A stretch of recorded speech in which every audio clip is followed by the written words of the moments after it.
soo dhawaada saaxiibadana YouTube haddii ay tahay markii kugu horeysay aad soo boqoto channelka noo saar subscribe. filimkan wuxuu ku bilaabanayaa ayada uu soo baxay askari hore oo lagu magacaabo Adrian, sidoo kale waxaana barayaa hooyo waxaana ahaan jirtay xubin military aadna ugu xeeldheer adeegsiga kuwa wax toogta. sidaas darteed waxay soo jiidanaysaa dareenka madaxdeeda ee Adrian oo rabay inuu waqtigaas uu la shaqeeyo, laakiin waxa uu soo baxday hooyadan in Adrian uu yahay khiyaano, waxa uu hub ugu iibiyay si sharci darro ah cadawgiisa. sidaas darteed hooyadani way diiday inay la shaqeyso.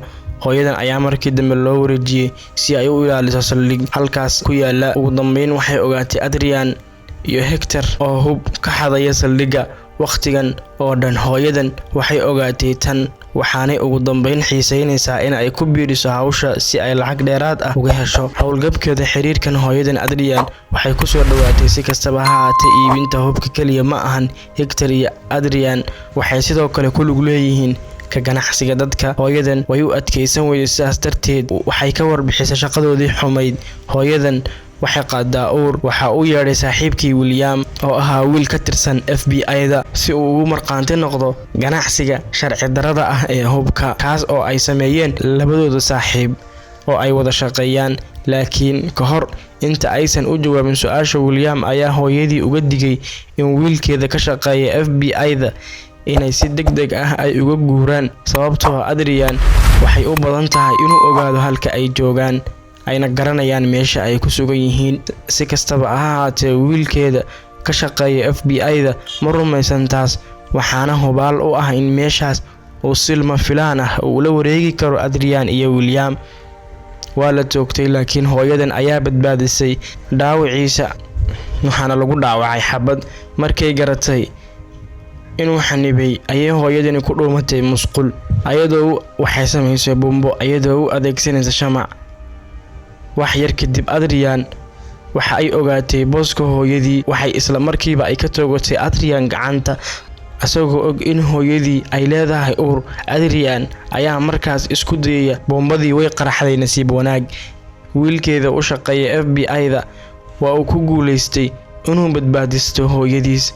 gabadheeda ay dhashay sidoo kale waxay ku dhalatay si nabad leh. nasiib darro wiilkeeda FBI-da ma oga in hooyadii ay la kulantay ilmaheeda, sababtoo ah waxaa loo arkayaa in ay halis u tahay ilmaheeda. waxa intaas ka sii badan, hooyadan waxaa weli eryanaya Adrian iyo Hector. wiilkeeda u shaqeeya FBI-dana ayay u sheegtay in gabadhan hooyadeed uu daryeeli doono William si ay ugu noolaato si nabad leh. waxay difaacan kartaa gabadheeda.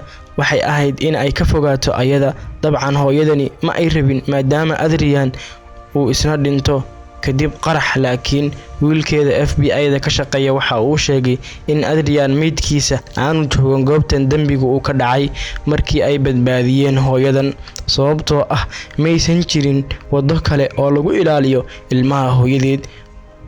waxay aakhirkii ogolaatay inay ka fogaato ilmaheeda. hooyadan sidoo kale waxay uga tagtay fariin William si ay mar walba uga cusboonaysiiso xaaladda ilmaheeda. hooyadan waxay rabtay in ilmaheeda had iyo jeer ay ka badbaadiso ilinta William ka hor inta aanay bixin. hooyadan waxa ay aragtay ilmaheedii oo markiisii ugu dambeeyay.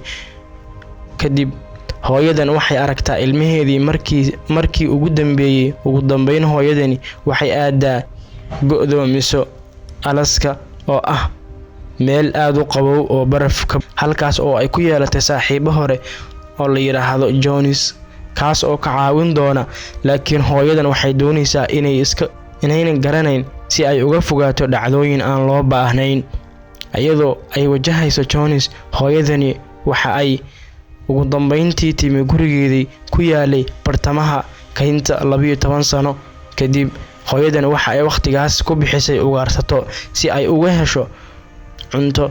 intaas waxaa dheer, hooyadani waxay ahaan jirtay kuwa wax toogta una leh xirfad aad u dheer. sanad kasta hooyadani waxay heshaa warqad Jones ka timi oo ka kooban sawirka ilmaheeda oo magaceedu uu yahay Sue. laakiin warqadda maahan sawirka gabadheeda, laakiin waxa ay ka kooban tahay balan. Hector horeyba waxa uu ogaa in Sue ay tahay hooyada ugu dambeyntii u tagtaa wayna badbaadisaa gabadheeda ka hor inta aanay afduuban, sababtoo ah haddii ilmaheeda uu qaato Hector waxba ma samayn karto oo si fudud ayaa loo qabsan karaa. Hooyadan ayaa ugu dambeyn timi meeshii ay u socotay. William ayaa soo qaaday waxaana uu sheegay in wiilkeeda ka shaqeeya FBI-da ay qabteen niman uu ka mid yahay Hector si qarsoodi ah u hubaysan, waxayna heleen sawirka Sue. Hadda uunbay timi hooyadeed, waxay isla markiiba tagtay si ay xaaladda ay ula socoto. Waxay meel fog ay ka aragtay Sue. Hadda Sue waxay hore u yeelatay qoys cusub ayadoo aad u jecel taas hooyadeed oo ka dhigaysa mid yar oo hinaasta. Maalintii xigtay hooyadeed waxa ay u noqotay ayada oo meel fog ka daawanaysa Sue. Wax yar kadib ayaa isla markiiba soo jiiday baal kuma filna. Waxa soo baxay in ay dadka baabuurka saaran ay yihiin nimanka uu ku jiro Hector oo doonaya inay qaataan Sue. Nasiib wanaag hooyadan waxay si sax ah uga toogan karaan qofka ay rabaan inay afduubtaan ilmaheeda, laakiin sababtoo ah waxaa jira dad badan oo soo booqday Sue. Ugu dambeyn waxaa la afduubtay waxaana la shaaciyay goobta hooyadeed. Mid ka mid ah nimanka Hector uu la socdo ayaa aaday goobta baabuurka la dhigay si uu u raadiyo hooyadeed halka ay joogto gaariga, in ay ku dhumato gaariga hoostiisa. Mana ay niyad jabin hooyadeed, waxa ay soo hoos gashay baabuur duug ah oo isla markiiba waxa ay ku dhacday ninkii Hector ahaa. Hooyadani waxay rabtay inay cararto laakiin boolisku way ka joojiyeen. Kadib way booday, waxay soo qaadatay William. Habeenkaas William iyo wiilkeeda ka shaqeeya FBI-da waxay aadeen guriga qoyska Sue si ay ugala hadlaan raadinta Sue. Dhanka kale waxay ahayd markii ugu horeysay ee ay aragto gabadheeda qolka ay seexato kadib markii la ogaaday in afduubuhu uu ku sugan yahay Cuba. Hooyadan iyo William isla markiiba waxay aadeen dalka Cuba. Sheeko dheer kadib markii ay yimaadeen Cuba waxa ay ku guuleysteen inay helaan goobtii ay ku sugnaayeen afduubuhu. Waxa uu ahaa consul. Kadib markii ay xaalad ay nabdoon tahay, hooyadani isla markiiba waxay ogaatay consul si ay u weydiiso goobta gabadheeda ay joogto. Nasiib darro, consul wuu ku guuldareystay inuu ka baxsado hooyadan, waxaanay aragtay William oo ay soo weerareen niman consulka la shaqeeya. may weydiin waxa ay ku qasbeen inay eriyaan oo ay qabsadaan consul iyo William oo ka adkaaday nimanka consulka waxa uu ka caawiyay hooyadan inay hesho ugu dambeyn gabadheeda. Waxay joojin karaan consulka ayadoo oo garaacday baabuurta. Kadib hooyadan ayaa wareysatay consulka oo ku qasbay inay daha ka qaato goobta ay joogto Sue. Kadib markii la jir diray consulka ayay ugu dambeyn ay u sheegeen goobta ay Sue joogto. Markaas habeenkii hooyadan iyo William waxay u yaaceen goobta Sue ay joogto si ay u badbaadiso gabadheeda ayada oo leh awood ay u leedahay inay isticmaasho wax toogashada. Hooyadan waxay dhamaysay dhammaan raggii Hectorka kadib markii ay dhammaan waardiyaasha ay dishay. Ugu dambeyn kulanka Sue markii ugu horeysay dhammaanteed Sue waxay u suurta gashay inay badbaadiso gabadheeda, laakiin halka ay isla markiiba ay ka bixi lahayd hooyadan waxa ay ku noqotay gudaha si ay ula kulanto Hector. Waxa soo baxday in Hector horay ugu sugan yahay ayadoo hubsita. Marka uu Hector ilaalinayo hooyadan isla markiiba waxay toori ku dhufatay ilaa uu ka noqday mid waxba qabsan kari waaya. Taas oo kaliya ma ahan, hooyadan sidoo kale waxay daba qabsatay saldhigga Hector. Kadib markii ay saldhigga ka badbaadisay Sue, William iyo Sue ay ka celin doonaan qoyskooda halka ay hooyadeed ay ku noqon doonto Alaska. Laakiin Sue waxay garatay inay tahay hooyadeedii dhashay oo runta ahayd. Si kastaba ha ahaatee hooyadan ma aysan qarin karin inay tahay hooyadeed dhashay Sue. Kadib isla markiiba waxay tiri maca salaama William. Sue ayaa markaas weydiisay William wax ku saabsan hooyadeed. Run miyaa hooyadeed miyaa tan? Si kastaba ha ahaatee markii labaad Sue ma aysan helin jawaabtii ay rabtay. Nasiib daro markii ay guriga ugu sii socotay baabuurka, William ayaa si lama filaan xawaaraha baabuurka uu waday. Ugu dambeyn Sue iyo hooyadeed waxay yimaadeen guriga gurigaas oo ku yaala bartamaha keynta Alaska.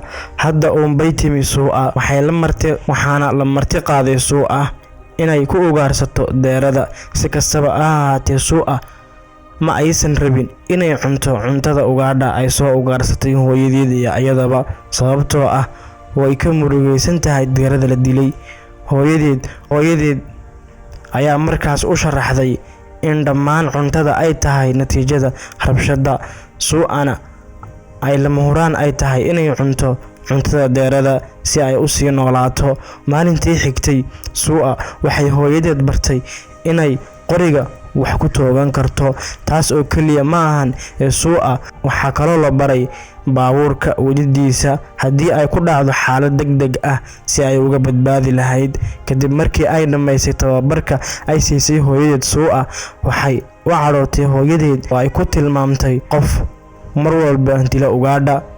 Dib waxaa loogu celiyay gurigeedii, laakiin hooyadeed si fudud ayay ula wareegi kartaa qoriga. Suu'a waxay dareentay murugo sababtoo ah dhacdooyinkan hooyadan. Ilaa hadda intaas kadib, hooyadani waxay ka codsatay Suu'a inay minooyinka ay ka soo saaraan hareeraha keynta si ay uga badbaadaan. Dabadeed Suu'a waa in ay sii wadaa dhaqankeeda toogashada ay hooyadeed ay bartay. Xiriirkooda mar kale ayuu sii hagaagay hooyadeed iyo Suu'a.